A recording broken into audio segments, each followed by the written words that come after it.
என ஒதுக்கல் பேசும் சங்கராச்சாரி மீது நடவடிக்கை எடுக்க வேண்டுமென தமிழ்நாடு அரசிற்கு திவிக பரப்புரைச் செயலாளர் பால் பிரபாகரன் கோரிக்கை. தூத்துக்குடி மாவட்ட திராவிடர் விடுதலைக் கழகம் சார்பில் புரட்சியாளர் அம்பேத்கர் அவர்களின் 135வது பிறந்த நாள் மற்றும் இன ஒதுக்கல் பேசும் சங்கராச்சாரி மீது நடவடிக்கை எடுக்க கோரி தூத்துக்குடி வடக்கு சோட்டையன் தோப்பு தருவைகுளம் மெயின் ரோட்டில் பொதுக்கூட்டம் நடைபெற்றது. இந்நிகழ்விற்கு தூத்துக்குடி மாவட்ட திராவிடர் விடுதலைக் கழக பொருளாளர் கே. சந்திரசேகர் தலைமை வகித்தார். தூத்துக்குடி மாவட்ட திராவிடர் விடுதலைக் கழக அமைப்பாளர் பால் அறிவழகன், ஆழ்வை ஒன்றிய திவிக செயலாளர் இரா உதயகுமார் ஆகியோர் முன்னிலை வகித்தனர். ச. ரவிசங்கர் வரவேற்புரையாற்றினார். இந்நிகழ்வில் கலந்து கொண்டு திராவிடர் விடுதலைக் கழக மாநில பரப்புரை செயலாளர் பால் பிரபாகரன் அவர்கள் சிறப்புரையாற்றினார். அவர் தனது பரப்புரையில் கூறியதாவது: ஆதரவளித்துக் கொண்டிருக்கிற தமிழர் முன்னேற்ற கழகத்துடைய நிறுவன தலைவர் அன்புக்குரிய தோழர் அர்ஜுனன் அவர்களை, அக்கட்சியினுடைய பொதுச் செயலாளர் தோழர் ராஜா அவர்களை, தமிழ் புலிகள் கட்சியினுடைய மாவட்ட பொறுப்பாளர் அன்பு தோழர் சரவணன் அவர்களை, மனிதநேய மக்கள் முன்னேற்ற கழகத்தினுடைய மாவட்ட செயலாளர் தோழர் முகமது ஜான் அவர்களை, மனிதநேய மக்கள் கட்சியினுடைய மாவட்ட தலைவர் அன்பு தோழர் இக்பால் அவர்களை, விடுதலை சிறுத்தை கட்சியினுடைய வழக்கறிஞர்களுடைய பொறுப்பாளர் தோழர் சந்த் அர்ஜுன் அவர்களை, வழக்கறிஞர் குருபிரசாத் அவர்களை, தந்தை பெரியார் திராவிடர் கழகத்தினுடைய மாவட்ட செயலாளர் தோழர் பிரசாந்த் அவர்களை, சமம் குடிமக்கள் இயக்கத்தினுடைய தோழர் ஜான் பி ராயன் அவர்களை, திராவிட முன்னேற்ற கழகத்தினுடைய இளம் பேச்சாளர் அன்பு தம்பி இள கார்த்திக் அவர்களை, நன்றியுரையாற்ற இருக்கக்கூடிய தோழர் சாத்தா பிரபாகரன் அவர்களை, வருகை தந்திருக்கிற தோழமை இயக்க தோழர்களே, ஆங்காங்கே நின்று கொண்டு இருக்கிற வியாபார பெருங்குடி மக்களே, காவல்துறை நண்பர்களே, உங்கள் அனைவருக்கும் நான் சார்ந்திருக்கிற திராவிடர் விடுதலைக் கழகத்தின் சார்பில் என்னுடைய வணக்கத்தினை தெரிவித்துக் கொண்டு இரண்டொரு செய்திகளை உங்கள் மத்தியிலே நான் பேசி விடைபெறலாம் என்று கருதுகிறேன். நிறைய செய்திகளை உங்களுக்கு சொல்லியிருக்கிறார்கள். முதலில் ஒரு விஷயத்தை மட்டும் நான் தெளிவுபடுத்தியாக வேண்டும்.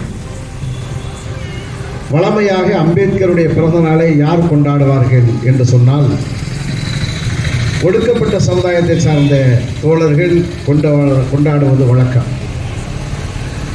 ஆனால் அதற்கு மாறாக இப்போது திராவிடர் விடுதலைக் கழகம் நேரடியாக எங்களுக்கு எழுதி கொடுத்தால் நீங்கள் பேசி முடித்ததற்கு பின்னால் நாங்கள் அதை புத்தகமாக வெளியிடுவோம், அது ஆய்வு கட்டுரையாக நான் வெளியிட இருக்கிறோம் என்று சொன்னார்.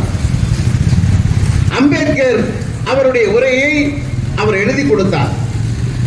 அப்படி எழுதி கொடுக்கிற போது அந்த நிர்வாகம், நிகழ்ச்சி ஏற்பாடு செய்திருக்கிற நிர்வாகம் அந்த உரையை படித்துக் கொண்டு சொன்னார்கள், உங்களுடைய உரை நன்றாக இருக்கிறது, ஆனால் இந்து மதத்தை மிக கடுமையாக சாடி இருக்கிறது. ஆகவே அதை நீங்கள் சற்று சரி செய்து கொடுத்தால் நான் அந்த உரையை நீங்கள் வெளியிடவும் வசதியாக இருக்கும். அப்படி ஒரு கால் நீங்கள் அதை மாற்றிக்கொள்ளவில்லை என்று சொன்னால் இந்த மாநாட்டில் நீங்கள் கலந்து கொள்வதற்குண்டான வாய்ப்பை இழந்து விடுவீர்கள் என்று அவர்கள் சொன்னார். அப்போது புரட்சியாளர் அம்பேத்கர் சொன்னார், நான் எழுதி கொடுத்திருக்கிற உரையிலிருந்து ஒரு கமாவையோ புல் ஸ்டாப்பையோ மாற்றுவதற்கு நான் சம்மதிக்க மாட்டேன். அப்படியே வெளியிடுவதாக இருந்தால் நீங்கள் வெளியிடுங்கள், அப்படியே நான் பேசுவதாக இருந்தால் உங்கள் மாநாட்டிலே வந்து பேசுகிறேன், இல்லை என்று சொன்னால் அப்படிப்பட்ட மேடை எனக்கு தேவையில்லை என்று அவர் ஆங்கிலத்தில் அந்த உரையை அவருடைய சொந்த செலவிலேயே வெளியிட்டார். அனிமிலேஷன் ஆஃப் காஸ்ட் என்று அந்த உரையை வெளியிட்டார். இந்த உரையை தோழர்களே, புரட்சியாளர் அம்பேத்கர் அவர்கள் வெளியிட்ட அந்த உரை எப்படி வந்ததுங்கிற வரலாறு இருக்கிறது. இங்க இருக்கிற இந்துத்துவவாதிகள் எல்லாம் சொன்னான் அனிமிலேஷன் ஆஃப் காஸ்ட் என்று இருக்கிறது. அதை இந்த நூல்களை நீங்கள் இங்கே என்ன பண்ணக்கூடாது, இந்தியாவிலே அனுமதிக்க கூடாது அப்படின்னு சொன்னான். ஆக இந்தியாவிலே அந்த நூல்கள் தடை செய்யப்பட்டது. அந்த நூல்கள் வந்திருந்தாலும் கூட வாங்கி எரித்தார்கள். ஆனால் தோழர்களே, அங்கே உலக நாடுகளுக்கு அந்த நூல் பரவியது. அங்கே ஜெர்மன்ல போய் அங்கே ஜெர்மன்கார ஒரு புத்தகத்தை வாங்கிட்டு வந்து அங்கே இருக்கிற பிரெஞ்சு நாடுகள், அந்த நாடுகளில் இருந்து அவன் அந்த புத்தகத்தை வாங்கி வச்சிருந்தான். அந்த புத்தகம் இங்க இருக்கிற பிரெஞ்சு ஆதிக்கத்தின் கீழ் இருந்த பாண்டிச்சேரியில உள்ளவர் அந்த புத்தகத்தை எடுத்துக்கொண்டு பாண்டிச்சேரி கொண்டு வந்தார். அந்த பாண்டிச்சேரி புதுச்சேரியிலே வந்த அந்த புத்தகத்தை அங்க இருக்கிற புரட்சி கவிஞர் பாரதிதாசன் என்கிற அந்த மகத்தான கலைவன் அந்த புத்தகத்தை படித்து பார்த்து விட்டு தலைவர் பெரியார் இடத்திலே கொடுத்தார்.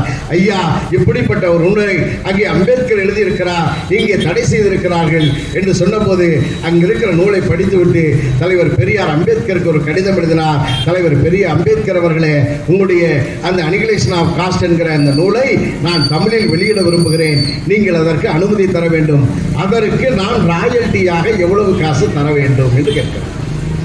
அப்போது அம்பேத்கர் அங்கிருந்து கடிதம் எழுதினார், நான் என்னுடைய கருத்தை மக்கள் மத்தியிலே சேர்க்க விரும்புகிறேன், ஆகவே எனக்கு எந்த காசு நீங்க தர வேணாம், அந்த புத்தகத்தை தமிழில் நீங்க வெளியிட்டுக் கொள்வதற்கு உங்களுக்கு நான் உரிமை தருகிறேன் என்று புரட்சியாளர் அம்பேத்கர் அவர்கள் அங்கே பெரியாருக்கு அனுமதி வழங்கினார். அப்படித்தான் தோழர்களே, தந்தை பெரியார் அவர்கள் அந்த புத்தகத்தை மொழிபெயர்த்து அங்கே அம்பேத்கரை முதலாக தமிழ்நாட்டுக்கு அறிமுகப்படுத்துகிறார். அந்த புத்தகம் தான் சாதி ஒழிக்க வழி என்கிற பெயரால் இன்னும் லட்சக்கணக்கான பிரதிகள் தமிழ்நாட்டிலே வித்துக் கொண்டிருக்கிறது. அதை அச்சிட்டு இன்று வெளியிட்டுக் கொண்டிருப்பவர்கள் திராவிடர் கழகத்தினுடைய தோழர்கள். ஆனால் இங்கு இருக்கக்கூடியவர்கள் சொல்லுகிறார்கள், பெரியார் இயக்கத்திற்கு அம்பேத்கரை பற்றி பேசுவதற்கு இங்கே யோக்கியதை இருக்கிறதா என்று கேட்கிறார். நான் கூடுதலாக ஒரு செய்தி அவர்களிடத்தில் சொல்ல வேண்டும். தமிழ்நாட்டுடைய தலைமைச் செயலாளராக இருந்தவர் பத்மநாபன் என்கிற ஒரு IAS ஆபீசர். அவர் ஓய்வு பெற்றதற்கு பின்னால் அவர் ஒரு பட்டியல் சமூகத்தை சார்ந்தவர். அவர் அங்க இருக்கக்கூடிய அம்பேத்கரை போய் பார்க்கிறார். அம்பேத்கரை பார்த்து கேட்டார், ஐயா, நாங்கள் தமிழ்நாட்டில் இருந்து வருகிறோம், நாம் தமிழ்நாட்டிலே என்ன வேலை திட்டத்தை செய்வது என்று அங்கே போய் அம்பேத்கர் இடத்திலே கேட்கிறார். நீங்க IAS ஆபீசர் ரிட்டையர்ட்